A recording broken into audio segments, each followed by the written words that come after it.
The bandits of Sambora forests had invaded the farming village of Kaitu. The peaceful village was located on the far outskirts of Dahomey Kingdom. War had come to them uninvited. The Sambora bandits took life with a ruthless efficiency. Homes once full of laughter now lay in smoldering ruins. The silence of night is stained by the soft whimpers of the dying. Yet, in the middle of this destruction, a miracle breathed. For under the protective branches of the sacred Araba tree lays a newborn baby girl. Her cries pierced the night, the only sign of life amongst the murmurs of death. Her hair was bleached like the desert sand, her eyes green like emerald. There she lay swaddled in the embrace of fallen leaves. The Agojie warriors, fierce as the sun and noble as the moon, arrived like a storm. Their arrival was too late to save the village, but not too late for the child who had survived against all odds. The leader of the Agojie warriors, General Bemba, approached the infant. She is a woman whose scars told tales of countless battles, her heart hardened by years of war. Yet, she felt an unfamiliar stir, a tug of compassion for the innocent soul. She lifted the child, who stopped crying immediately as if recognizing a kindred spirit.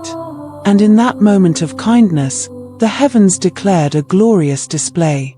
Comets streaked across the velvet sky, painting the world with magical light. It was a night that whispered of change, of destinies being carved by the hands of gods. General Bemba knew this baby girl was extraordinary. She named her Maya, which means grace, because it was a miracle she was alive. She took baby Maya back to the big city of Dahomey. Maya was known as the Comet's child, born from a sad story but meant for great things. At the first light of dawn, the wise seer of the kingdom, Jowlahath, spoke of omens and prophesies. She foretold that Maya's spirit was destined for a path soaked in both glory and sorrow. She said Maya's life would be like a storybook filled with brave deeds and some sad moments too. The kingdom embraced Maya, not as an orphan of war, but as a daughter of destiny. Her laughter made everyone feel better, and she reminded them that no matter what, life keeps going. General Bemba, the leader of the warriors, always watched over Maya to keep her safe. As Maya got older, she became strong and brave, just like the Agojie warriors. She was as elegant as a gazelle and as bold as a lioness. The Agojie warriors loved her very much and taught her everything they knew. They became her new family. They didn't go easy on her, because they were tough. They trained her to be a warrior, strong and fearless. Maya learned to move quietly and quickly, to fight with a spear, and to be a great warrior. She grew up to be very skilled. Even though she was still young, she was already one of the best in the training field. She held her spear tightly, ready to learn and to become even better. Every morning, Maya would practice with her teachers, the warrior women who believed she would do great things someday. While other kids played pretend, Maya was getting ready for real challenges. She practiced all the time, becoming fast and smart, like the wind. Her fighting moves were like a dance, preparing her for whatever came her way. On Maya's 12th birthday, the whole kingdom of Dahomey woke up to the beat of djembe drums. It was the start of the Festival of Spears, a special day when young warriors showed off their fighting moves. Everyone was talking about Maya, the girl who came from the stars, the child of Comet, Dafa of prophecy, the orphan of war. She was going to do the Agojie's sacred dance. It was a powerful dance that told stories of battles won long ago. Maya stood ready, her spear in hand, feeling like it was part of her. The drums started, and so did she. With every move, she told the story of the Agojie's brave deeds. The people watching couldn't look away. Maya danced the story of Bemba, the Agojie hero who fought off many enemies all by herself. She moved like Ladi, who was smart and won battles with her clever plans. Maya's dance got faster and stronger with every hero's name she remembered. Then, something unexpected happened. As Maya showed the brave act of Olga, the Agojie who gave up everything to protect the king, a spear suddenly flew towards the people watching. But Maya was quick. She spun around and caught the spear with her own. The crowd cheered so loud. Maya didn't just tell a story with her dance, she became a hero right then and there, saving everyone from getting hurt. Years went by, and the comet that shone on the night Maya was found became a distant memory. Maya, the daughter of prophecy, was growing up and getting ready for what was to come. On her 16th birthday, as the sun was rising, Maya stood in front of General Bemba, who was like a mom and teacher to her. She was dressed in the special clothes of the Agojie Warriors. Her eyes showed she was no longer just a curious kid, she was a warrior now. General Bemba put a beautiful kente cloth on Maya's shoulders, showing that she was now one of the Agojie sisters. Maya felt a big responsibility as she looked at the other warriors. She knew her life was not just about her anymore. She had a duty to her people, and she promised to put them first, even before her own feelings. The celebration was full of bright colors and music, but Maya felt a little sad. She was proud to be an Agojie, ready to defend and fight, but deep down, she wanted something different than just battles. This feeling inside her, like a quiet storm, was going to lead her on an adventure. It was the story of a warrior who came from the shadows of a comet, ready to reach for the stars or maybe even fall among them. When the sun rose over Dahomey, it brought a new face to town, a prince from a far-off land that people only whispered about in the markets and sang about in poems. His name was Prince Agojie from Ibadan, and he walked around like someone who knew the weight of a crown. His skin was as dark as the fertile soil, and he stood tall and proud. Where he came from was a place of wonders. Their rivers sparkled with gold and mountains hid secrets as old as time. He came to Dahomey during the drum festival to honor the king, who was a friend of his dad. Prince Agojie looked around like he was searching for something or someone extraordinary. He was a charming prince, with a smile that seemed to keep lots of secrets. When he saw Maya, his eyes lit up with a special kind of excitement. It was a look that made Maya's heart skip a beat, a mix of curiosity and something more thrilling, like he really wanted to get to know her. In that moment, Maya felt a pull, a stirring within her that she had never known. It was a dangerous feeling, forbidden and alluring, and it threatened to unravel the very fabric of her being. She was an Agojie, sworn to protect her kingdom, ready to fight for her people with all her heart. But the way the prince looked at her made her feel a storm of emotions she had never felt before. The prince walked up to her, calm and sure. He stopped in front of Maya, and it felt like the whole world was holding its breath. He bowed to her, a sign of respect, but his eyes were still hungry for more. His voice was as smooth as the drum beats. Warrior of Dahomey, your bravery is famous far and wide. Even reaching my father, the king of Ibadan. I have traveled a long way to see the comet's child, whose future is written in the stars. Maya answered softly, but her words were strong. Prince Agojie, your words honor me, but I am a servant of my people. My fate is not my own to claim. The prince smiled, a smile full of hidden meanings and promises. Maybe, Maya. But even the stars can't change what the heart wants. I see in you a brightness that could outshine the sun, a spirit too wild to be held back by any prophecy.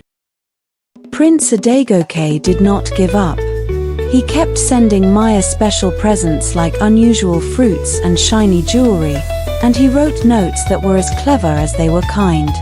He told her how strong and amazing she was, hoping she would see how much he admired her. Maya wasn't used to this kind of attention. She thought the prince's presents were interesting and his words intriguing. She had always been focused on her training and her duty, not letting anything distract her. But the prince was determined, like water slowly shaping a rock, and Maya started to feel something she hadn't felt before, a little flutter in her heart and a pause in her step. Then, one night, the king of Dahomey needed 5 bodyguards for this important visitor. They chose 3 commandos and 2 Agojie warriors for the job. Prince Agojie asked especially for Maya to be one of them. They were going to protect the royal guest house for a whole week. The next day, Prince Agojie stayed inside the royal guest house throughout. He didn't come out, but he sent Maya a note. It was about meeting secretly in the royal garden at night to talk about hopes and worries. Maya first thought she should say no and be the strong warrior she was trained to be. But she was curious, and curiosity is hard to ignore. That evening, servants came to take Maya from where she was guarding to the secret garden because Prince Agojie asked for her.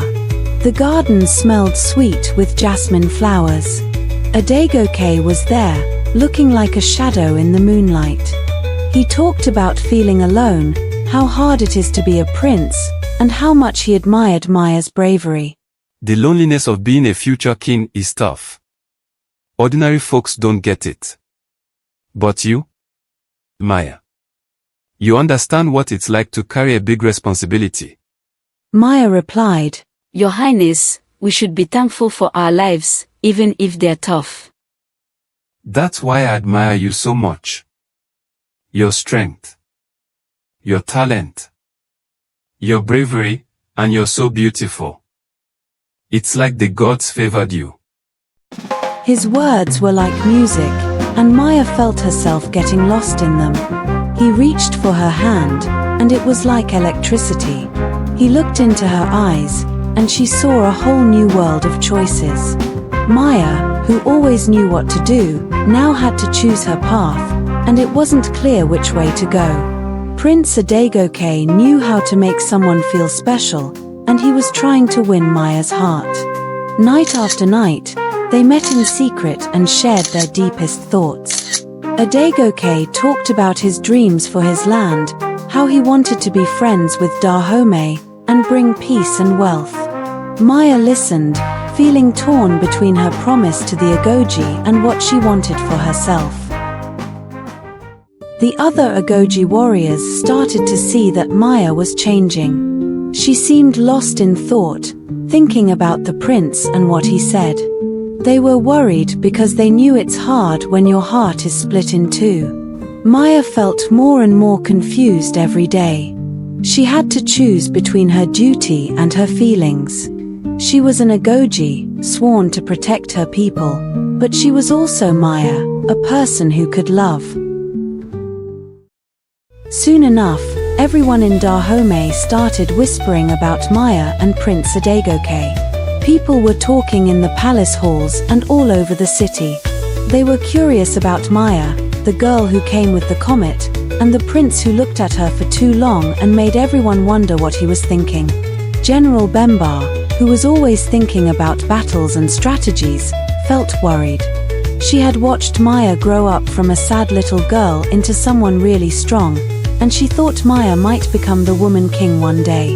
But now, Maya seemed unsure, and General Bemba knew it was tricky when someone's heart was pulled in two different directions. General Bemba called Maya to her room, which was full of trophies from many victories. Maya, there's talk of trouble, and it seems like your heart might be changing. Has the prince changed your mind about who you are? She asked, her voice serious and strong. Maya stood there, not as sure as she usually was. General Bemba, I've always been here for our people and our group.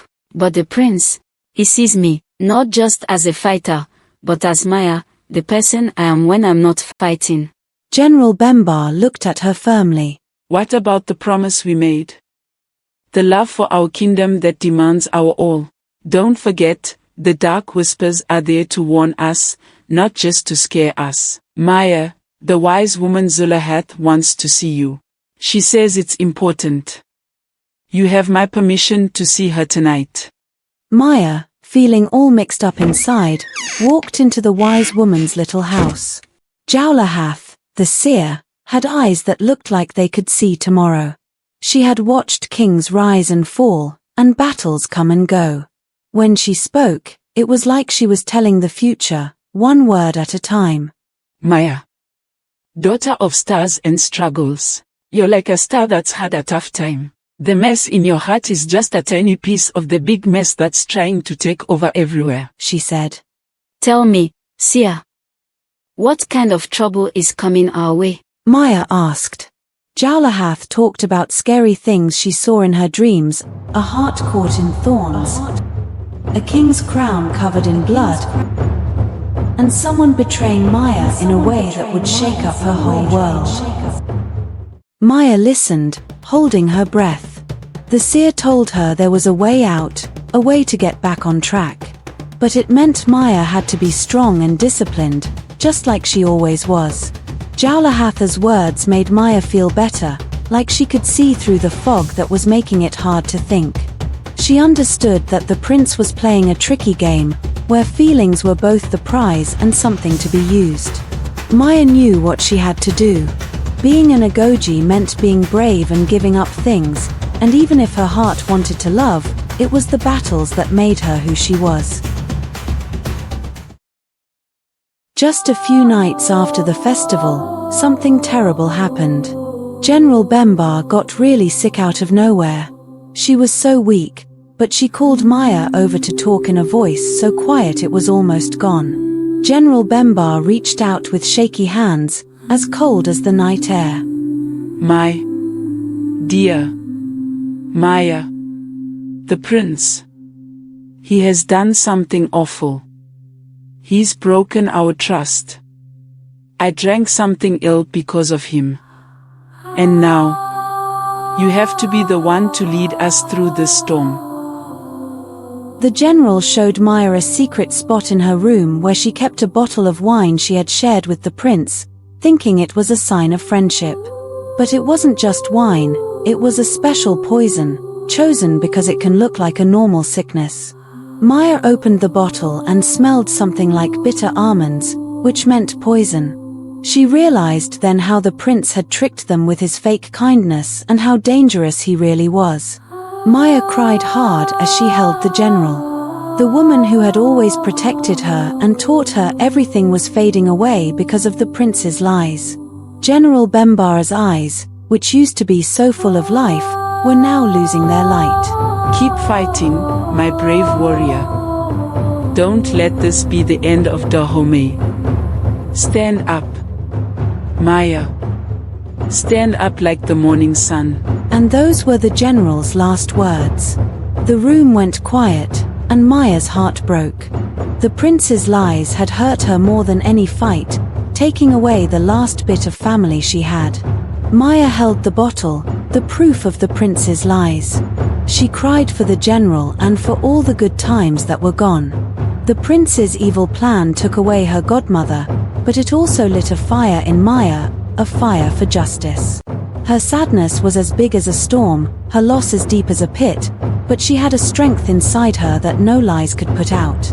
She would make things right for the general, and the prince would soon feel the anger of a true warrior. In front of General Bemba's grave, Maya felt the heavy sadness of losing her godmother.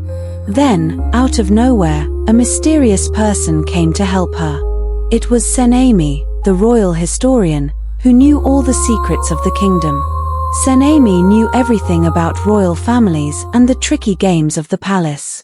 He was just the person Maya needed to figure out the prince's lies. Maya. Dahomey's story isn't just about fights and victories, it's also about making friends and being betrayed. I've seen you grow up to be a great warrior. Now, it's time for the truth to make you stronger than any weapon. Meet me in the royal library before the sun comes up. There's a lot of danger you need to know about. Senemi told her. The next morning, as the roosters were crowing, Maya quietly went to the royal library to see Senemi. They looked through old books together and found stories of betrayal that were just like what the prince was doing. Senemi showed Maya old writings and secrets that proved the prince came from a family that always tricked others, a truth that was hidden from everyone. Senemi shared a big secret with Maya. The king of the Oreo Empire wanted to take over Dahomey, but he didn't want a broken kingdom. So, he made a plan with the king of Ibadan to creep into Dahomey and make it weak from the inside. Prince Agojie of Ibadan was there to finish this sneaky plan. Senami found letters and secret notes that showed a big plot, not just the prince, but also some important people who were secretly helping the enemy king. This was the plan. First, they wanted to get inside the leadership of Dahomey. 4 out of 10 chiefs were already tricked with promises of power in the new kingdom. Second, they wanted to get into the kingdom's defense. 2 out of 3 military groups were already helping the invaders. Only General Bembara's group, the Agojie, stayed true. But the bad guys needed to break the Agojie's strength, so they had to get rid of General Bembar quietly, which is why they used poison. And because Maya was so important to the Agojie, they sent Prince Agojie to confuse her with fake love, using her past trauma to exploit her. With Senami's knowledge and Maya's courage, they made a plan to show everyone the prince's true colors and bring back the Agojie's honor. Senami's pen would tell the world about the prince's downfall, and Maya's sword would bring justice. As they found more proof, Maya knew it was almost time to act. The storm they were calling would soon hit the traitors, and she would be there, standing strong for what's right in the middle of it all. On a night without the moon, when the dark was like a secret cloak, Maya and her closest warrior friends tiptoed through the palace halls. They were as quiet and quick as shadows, heading to the big room where the prince and his sneaky friends were meeting. Senami, who knew all the palace's secret spots, had shown them the way. When they jumped into the room, the bad guys grabbed their swords, but they were no match for the Agojie's anger. Maya stood up to the prince, her sword ready, and her voice strong like a storm. You have spilled the blood of my family, of the mother of my heart. You plot to assassinate my king. Now you will answer for your crimes.